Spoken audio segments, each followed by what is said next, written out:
Good morning, and we are in chapter 6 and remember the Philistines have the ark, and it has proven to be more difficult for them to handle.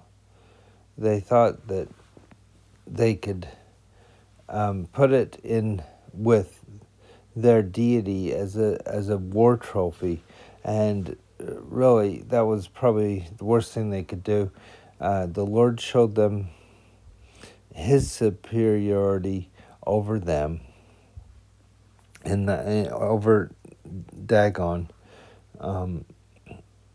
and caused the plagues of mice and of boils on their skins. And now the Philistines are going, wait a minute, this is not good. And look, it says the ark of the Lord was in the country of the Philistines 7 months.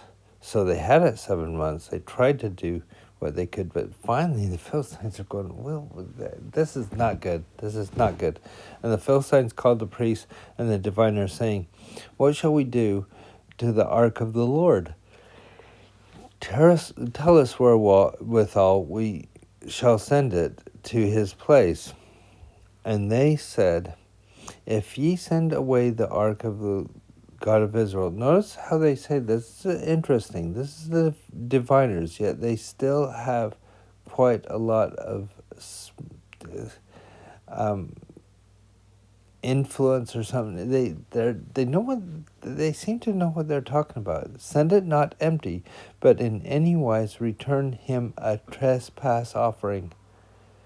So they know about trespass offerings. I don't know if that's because they do it in their own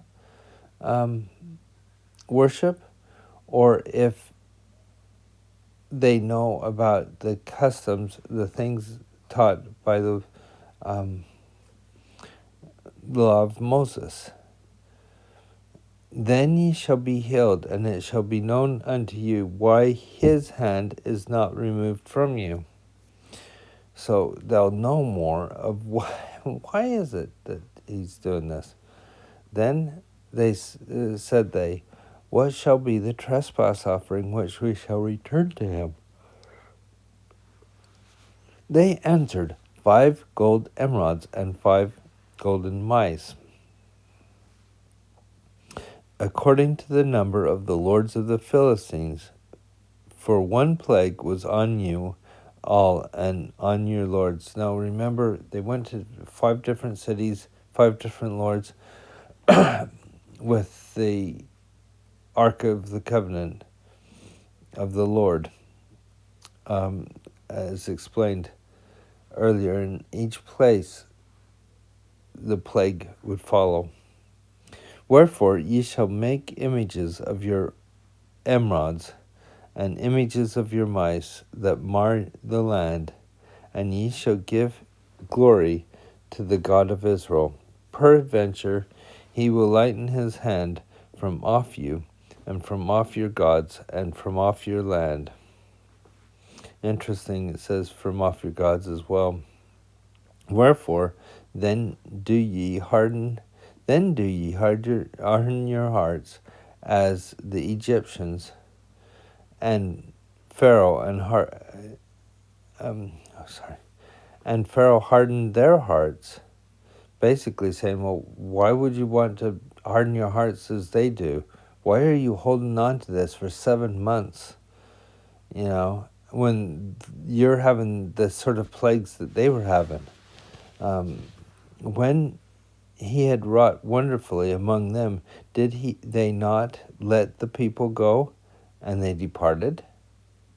So why are you holding on to this if all he did was let them go and they departed? Do what we say.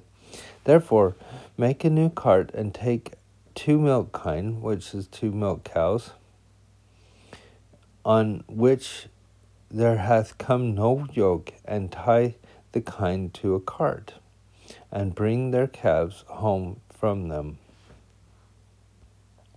So 2 cows who don't pull carts, have them pull the cart, and take the ark of the Lord and lay it upon the cart, and put the jewels of gold which ye return him for a trespass offering in a coffer by the side thereof, and send it away that it may go. And see if it goeth up by the way of his own coast to Bethshemesh. Then he hath done us this great evil. But if not, then we shall know that it is not his hand that smote us. It was chance that happened to us. Basically, they're saying, if you take this ark and send it back to them, to Bethshemesh or whatever, and if something happens to them, then you know, or let's see, and if everything follows the same, then you know that it's him that has done the great evil to you. But if nothing happens or something, then you know it's not his hand that smote us. It's just by chance. It's just something that happened. They're trying to test it. See, is this what really happened? And the men did so, and took 2 milk kine, and tied them to the cart, and shut up their calves at home.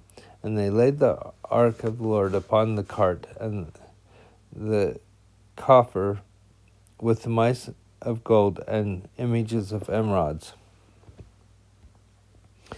The kine took the straight way to the way of Bethshemesh, and went along the highway, and lowing as they went, and turned not aside to right hand or to the left.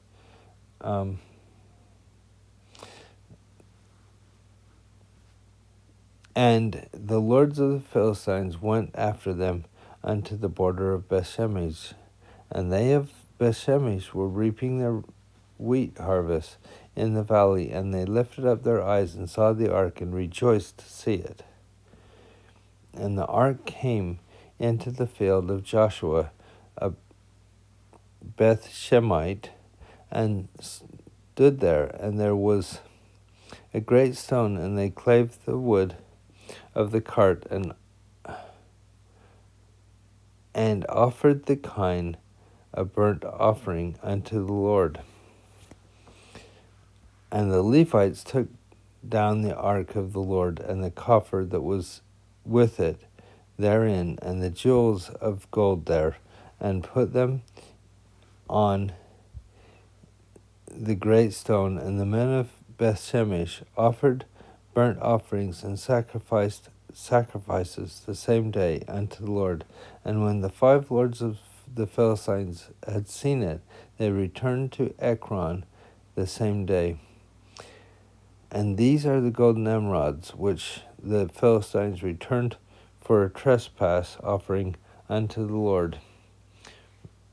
For Ashdod 1, for Gaza 1, for Ascalon 1, for Gath 1, and for Ekron 1. So naming those places, remember that was named yesterday. And the golden mice, according to the number of cities the Philistines belonging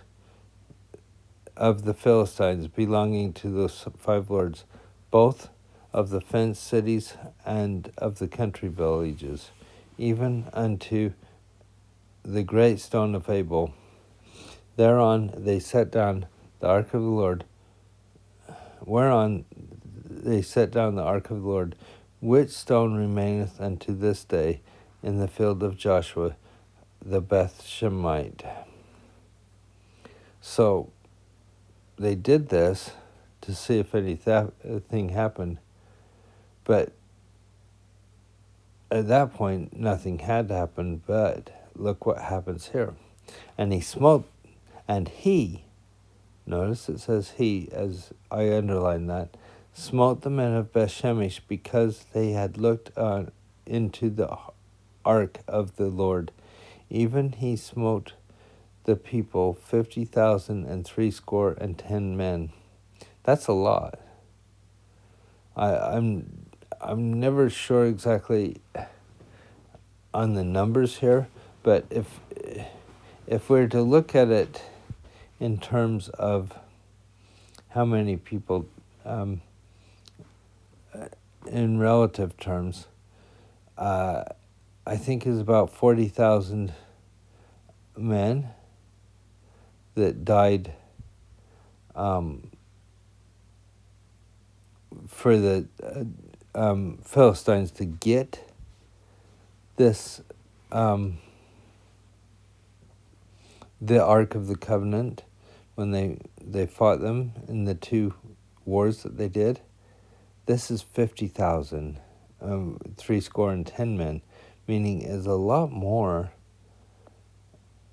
because they still were not doing what the Lord wanted them to do. He still destroyed them, or smote them.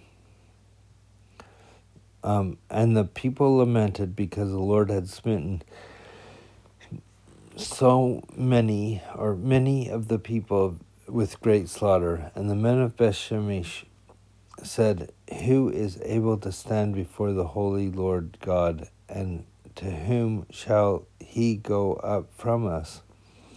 And they sent messengers to the inhabitants of Kirth-Jearim, saying, "The Philistines have brought again the ark of the Lord. Come ye down and fetch it up to you." They now have the ark for the Israelites, and hopefully they respect it more than what these people in Beth-Shemesh did.